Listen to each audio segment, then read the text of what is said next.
Content warning, this podcast episode is going to be a little bit more intense than the other two that we have. It's not going to go into like super intense detail, but if you don't like, I don't know how to phrase this. If you're like squeamish, maybe listen with caution. Yeah, listen with caution. Hello! Welcome back. Welcome back to Bullets and Spirits, episode 3. So excited. It's our Halloween episode. We're dressed up for the listeners listening. For the people on Spotify. Nope. Can't watch the video on Spotify. Or YouTube. We know what we're talking about. Totally. Wait. Sorry, I'm trying to pull this up. I didn't pull it up yet. The ring light is kind of burning my eyes right now. It's really bright, but I think it looks good. I think I'll suffer. So today's episode is going to be a little bit different because it's our spooky, scary Halloween episode. So we're going to talk about 3 different cases today. Oh. They're going to be kind of like short, like I'm kind of just briefly going over it, but still kind of in depth. Okay. So this episode might be a little bit longer, but I think it's going to be worth it because it's pretty scary. They're all pretty intense. Yeah. So our first one is about Adrienne, I'm not sure how to pronounce it, Insogna, Leslie Mazzara, and Lauren Mienza. My sources for this case are, here's the effing twist article titled True Crime Tuesday, a ghastly Halloween double murder. Forensic Files Now article titled Eric Koppel, Unfiltered Rage, and an Insider article that I actually used for all 3 of them to get the cases from, like some of them I already knew about. 10 terrifying murders committed on Halloween night. So let's get into it. Okay, so Adrienne, Leslie, and Lauren had spent their Halloween night in 2004 passing out candy to trick-or-treaters in their Napa Valley, California home. They all ended up going to bed around 11 p.m. It's pretty early for Halloween, for my Halloween, anyways. In the early hours of the morning, Lauren Mienza awoke to her dog growling, and then she heard screams and breaking glass. So some sources kind of vary here. Some say that Lauren ran out of the house and drove away while calling the police for help, and some say that she stayed, found her friends bleeding from multiple stab wounds, and saw a man fleeing but was unable to give a description, and then she like drove away because she wasn't sure if she was still in danger or not, which is smart. I mean, it sucks because she left her friends, but They were stabbed. Multiple stab wounds, yeah. So both Adrienne and Leslie ended up passing away from their wounds. And almost a year after the murders occurred, a man by the name of Eric Koppel turned himself into the police for the crime. 5 days before, police had released a statement declaring that they had a match on blood DNA evidence from the scene to cigarette butts found outside the house. Interesting. So they found these cigarette butts outside the house, and they matched the DNA on them to some of the blood that was found, in the house. And the cigarette brand was very unusual. It's called Camel Turkish Gold. So it's not, I don't know cigarette. Not my Marlboro Lights. Brand, yeah. Marlboro Red. Yeah. So I don't know cigarettes. People, I don't know. Cigarettes. I shouldn't even have said that. But yeah, I guess Camel Turkish Gold is not a very common cigarette brand. Huh. So they like put it up on a billboard, I think, too, and they were like, maybe they didn't put it up on a billboard, but they released a statement basically saying, hey, we have this matching DNA, and also the cigarette brand was Camel Turkish Gold. So police were hoping that this information would click for someone and they would come forward with a name. Yeah. So Koppel had actually confessed to the murders to his family and his new wife, Lily, who was friends with the victims. How old is Lily? She's about the same age as the victims, who were like 26. Okay. Yeah. Okay. I meant to mention that. They're all around 26. And Koppel's the same age. Okay. So he was convinced by his wife to turn himself in immediately. She, like, on one of the sources, it said, like, she knew something was really bothering him, and she told him, like, whatever you say will not make me love you any less than I do. And then he confessed to the murders.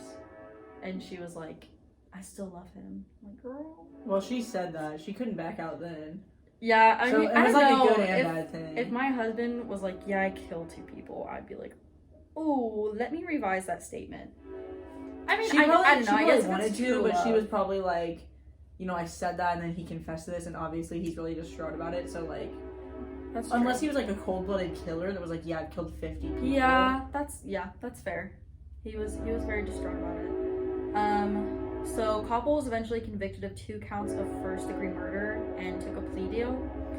So, because he took a plea deal, there was no trial. And then an agreement was reached that Koppel would receive a life sentence without the possibility for parole instead of the death penalty. And still kind of like a bad situation, though. Yeah. Like, I don't know. I mean, he's in prison for the rest of his life. He's not getting out. Yeah. So. But I mean, even if you had the death penalty, you'd be in prison the rest of your life. Would you rather die than be in prison for the rest of your life? Next. Okay. No comment on that one. No comment. Plead the 5th. Okay, so obviously we did have 2 victims who passed away, but we still have a 3rd one. Lauren has suffered from survivor's guilt since that harrowing Halloween night. But yeah, that's sad. She survived. She's a warrior. Well, did she get hurt? No, I don't think she was hurt. She just left. I mean, she might have like stepped on broken glass or something. Like, she wasn't hurt by Koppel. But yeah, so okay. So yeah, that's it for that one.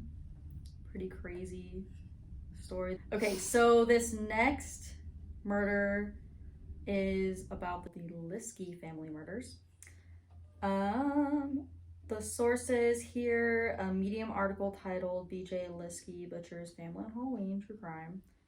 CBS article titled Ohio Triple Murder. Teen thought it was a Halloween prank. And Gracie's True Crime blog post titled The Case of the Liskey Family. Gracie. Gracie's True Crime blog. You have a True Crime blog? Yeah. I didn't know about? Yeah. What? Yeah, don't you know? So you already know what happened. I don't need to read this to you anymore. Right. Well. Actually, listeners, my name is Grace. Not Gracie. Please do not call me that. If you're a true fan, you will not call me that. Only I can call her that. No. Not even my mom can call me that. Not even me. It's sad. Okay.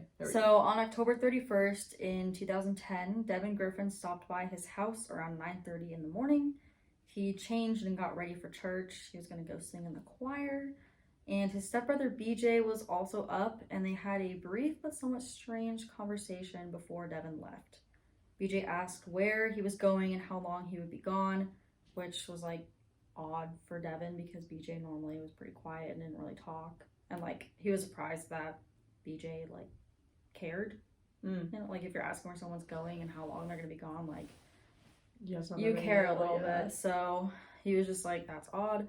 And Devin also noticed that BJ seemed to be acting happier than usual.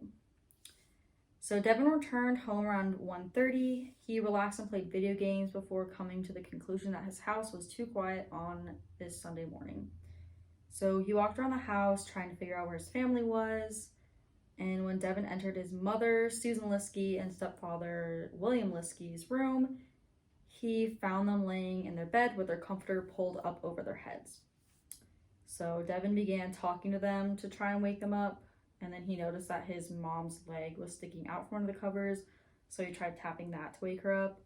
And when he finally pulled the comforter back, he found the pillows to be soaked with blood. And Devin first thought that this was just a Halloween prank. But because it's Halloween. Because it's Halloween morning, yes. Yeah. Well, it's now it's afternoon. Well, yeah, it's 1:30. He quickly realized that this was not a joke. He ran out of the house calling 911. When police arrived at the scene, they found a house of grisly murders. William and Susan had been shot in their bed. William had been shot 5 times in the head and face, according to the coroner. And Derek Griffin, who's Devin's brother, had a room upstairs, and the door was locked from the inside, which police thought was kind of weird. After the police kicked the door in, they found Derek curled up in his bed facing the wall. His death was the result of blunt force trauma, and he most likely passed away within minutes of the first blow. How old is this? Like a baby? No. He's older than Devin, who was 16. Okay, so they're all like still teenagers. Yep. And then BJ, the stepbrother, is nowhere to be found. 18. I thought you were gonna say he couldn't be found. Well, he's probably not there. No, he's not there. Okay. So when interviewed, the neighbors claimed they had heard gunshots at around 6:30 in the morning. Well, like what they thought sounded like gunshots, but like they were like, oh, it could have just been like something. Fireworks. You know how we always hear stuff and we're like, oh, it's probably fireworks. Like it was probably something like that. Yeah. Well, wait. Where was what's his name before when he said he returned to home at 9:30 and then he went to church? Mm-hmm. Where was he before that? He was at his father's house for the night. Okay, for like Saturday and everything. So I think he's looking at the ring light. He's like, I don't know what that is.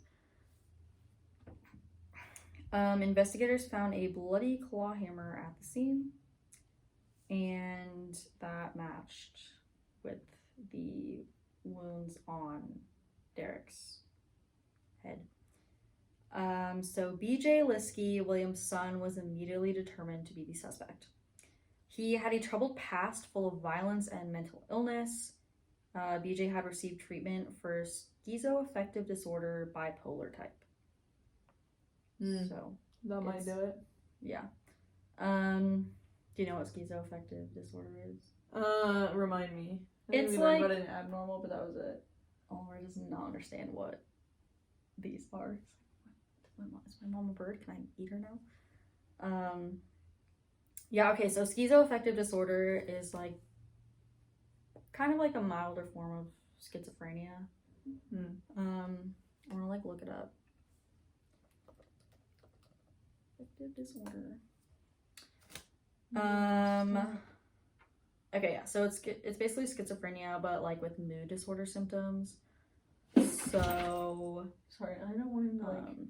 So yeah. So basically, he has schizophrenia and bipolar disorder. No, don't bat at me. You trying to get my wings? I'm gonna push him, but like, just push him. Go on. Go. He's ready to smack me. He's ready to smack down. Okay, just sit. He's good there. Okay, so yeah, so sit. Okay, schizoaffective disorder is basically schizophrenia and then a mood disorder together. So he had schizophrenia and bipolar disorder, basically. Okay. Yeah, which bipolar disorder is pretty intense. And I'm not saying that like, yes, he had mental illness, but in no way does having mental illness like make you a killer or criminal or anything. Right, so right. It should not be just an wanted excuse. to put that up. It can help explain why, but it does not like automatically, Right. Anyways, just had to do a little disclaimer there because, mental health is important. So despite all of this, all the violence and mental illness, William had never given up on his son, which is just really sad. The week before the murders, William had taken time off of work so he could go on a hunting trip with BJ. They had returned less than 24 hours before he would kill his father. And William firmly believed that BJ wouldn't hurt him and his family. BJ was staying at a halfway house, but when the pair had returned from their trip, they had some beers with the neighbors, and William didn't feel comfortable driving BJ back. So they made up the couch, and that's where BJ slept. So, like I said before, the neighbors said they heard gunshots around 6:30 in the morning, and this is consistent with the time of death as determined by authorities for Susan and William, yes. And then Derek was determined to have been killed before his mom and stepdad. That's sad. Yeah. So after the murders, BJ had bought a Subway sandwich and driven off to the family's cabin, which is where they had stayed to go hunting on their trip. And police quickly found him and brought him into custody. During the trial, it was said that BJ was emotionless. He did claim he loved his dad very much, and it made him sick every time he thought about what he had done. But he couldn't offer any explanation to what he had done, but pointed to his mental illness as playing a role. So BJ entered 3 guilty pleas with counts for aggravated murder. So BJ entered 3 guilty pleas with counts for aggravated murder, so 3 counts of aggravated murder. He was sentenced to life without the possibility of parole, and in 2015, BJ took his own life at the age of 29 while serving his sentence. So that's the Liskey murders, and that brings us to the end of this episode. That's kind of crazy. I feel like, well, I feel bad for him that he took his own life, but he had nothing on the outside. Yeah,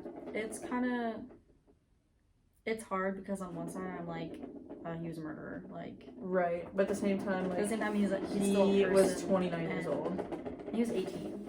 No, when he took his life. Oh, yes, he was 29. But yeah, he was 18, he was 18 whenever when he took their lives. And I mean, like, he had so much ahead of him. Right, and he had like mental illness, which he's probably just confused and like didn't know how his feelings played out and just didn't know what else to do. He could have been in like a manic episode, and like mania by itself is already like, it's not bad, but like you're just in such an elated mood, and like you don't sleep for ever, and like it's just like crazy, and then you add schizophrenia on top of that, and he's probably like freaking out, hallucinating and delusions. So yeah, there's a lot in that one, in all of them really. Like, it's all sad, it's all murder, like there's nothing good out of these, but they are all solved, so the families do have some sense of closure. So that's good.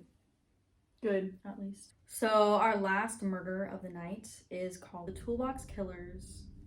I don't know if you ever heard of them. Mm-hmm. This is their last murder. Okay, so this next one, Wikipedia article titled Lawrence Bittaker and Roy Norris, and then Talk Murder to Me article titled The Sadistic Torture, Rapes, and Murders of the Toolbox Killers. Okay. So let's get into it. So we're going to start with Lawrence Bittaker and Roy Norris. They met in prison in 1977. The best start to a friendship, meeting in prison. That's where we met. Yeah, it is actually. They made plans to assault and murder girls from each teenage year from 13 to 19. The pair purchased a van upon both of their releases from prison in order to carry out their plans. And in 1979, they picked up 20 female hitchhikers as practice rounds. And by October of that same year, the pair had murdered 4 women. Oh my gosh. Yep. So now we're going to talk about Shirley Lynette Ledford. 18-year-old Shirley was hitchhiking home from a Halloween party in 1979, which, hitchhiking was normal back then, so yeah, it wasn't like out of place for her to be doing that. Unfortunately, she was picked up by Bittaker and Norris at a gas station, and a night of torture ensued for Shirley, who was just trying to make it home. Her mouth was violated by Norris. Norris broke Shirley's left elbow by striking it repeatedly with a hammer. Even after the bone broke, Norris continued to hit it. Her privates were mutilated with pliers. Yeah. She ultimately begged for death to end the torture, and Norris and Bittaker dumped her nude body on someone's lawn in a suburban neighborhood. Shirley was found by a morning jogger, and an autopsy revealed that the cause of death was strangulation by a wire coat hanger. Oh my gosh. Yeah.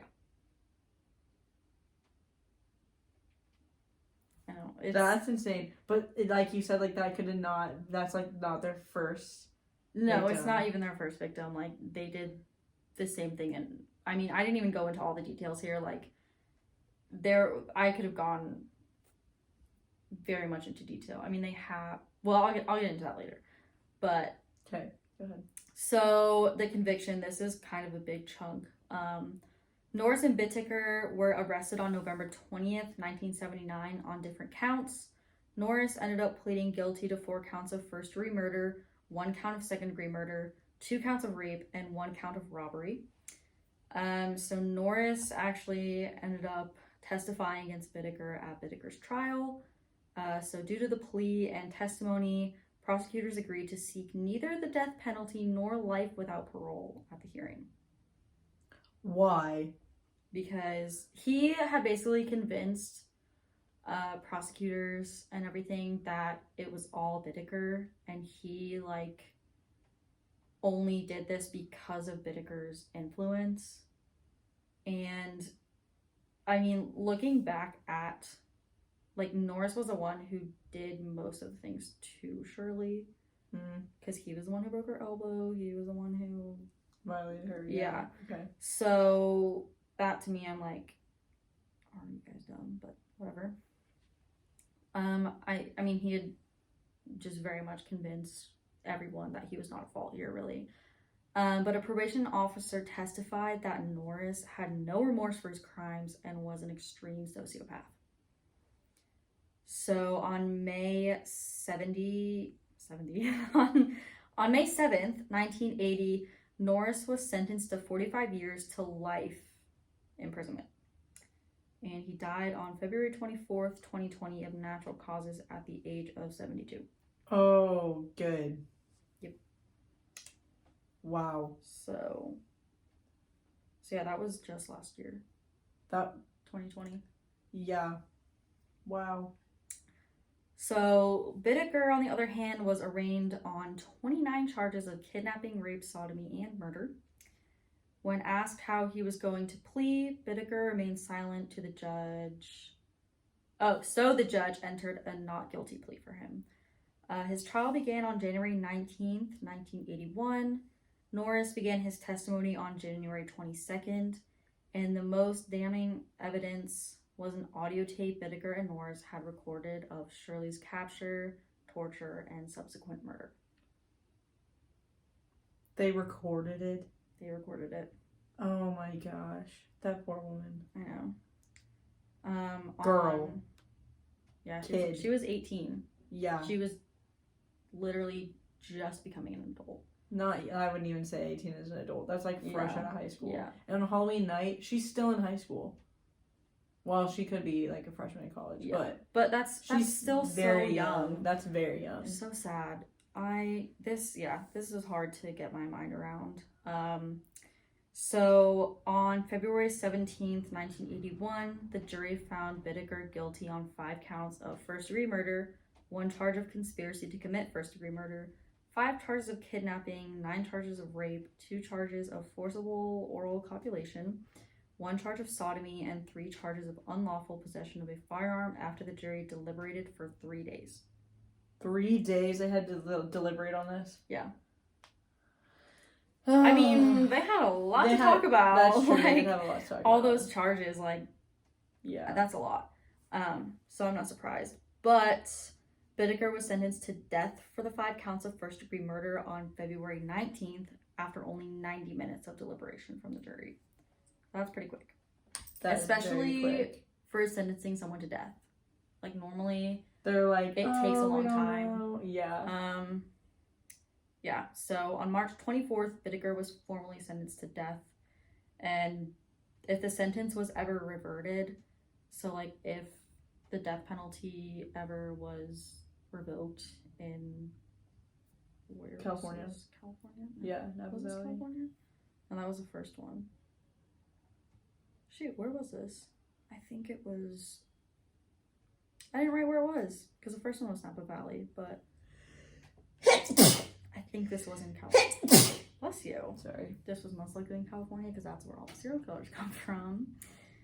Shout out California. So anyway, so the sentence was ever reverted. The judge imposed a sentence of 199 years and 4 months of imprisonment. The 4 months. Yeah, I can't forget the 4 months, bro. So Bittaker died while incarcerated on death row on December 13th, 2019 at 79 years old. He Please also don't. just died.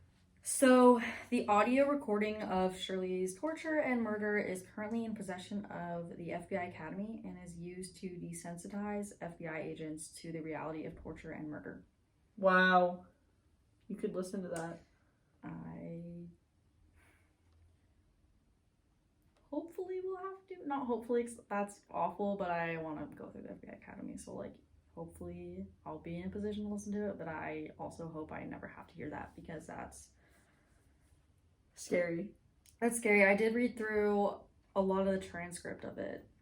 It was posted on this person's on like a blog Talk Murder to Me article. They had a lot of the transcript on there, so that was hard to read. So yeah, that was the maybe you the can last show me some toolbox. after we are done. I want to Are you read sure? a couple. Yeah, I want to read a couple lines. It's pretty bad. It's pretty bad. You still have the article? I still have. Yeah, I can find it. Okay, good.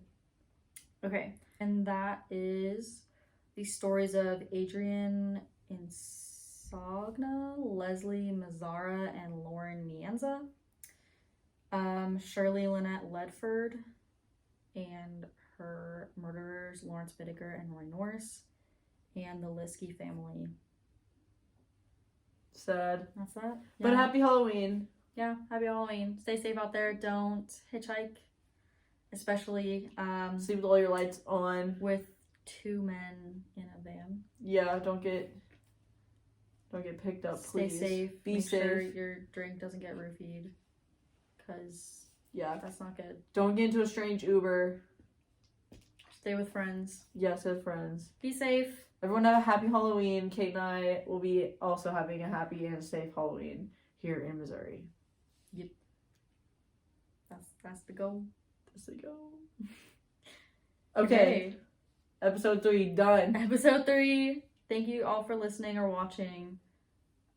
We appreciate it. Yeah, don't forget to subscribe on the YouTube and on the Spotify. Follow us. Yeah, follow And us. I think we're up to like 6 listeners on Spotify. Ooh. So Can't wait till it's like 6K. let's go us. Yeah, we'll be fine. Okay, we'll see you guys in November. Oh my gosh, yeah. Yeah. Happy November Thanksgiving. is next week. Yeah. The day after we post this on Halloween. Well, I'm gonna post it like tomorrow probably. Oh, I bet.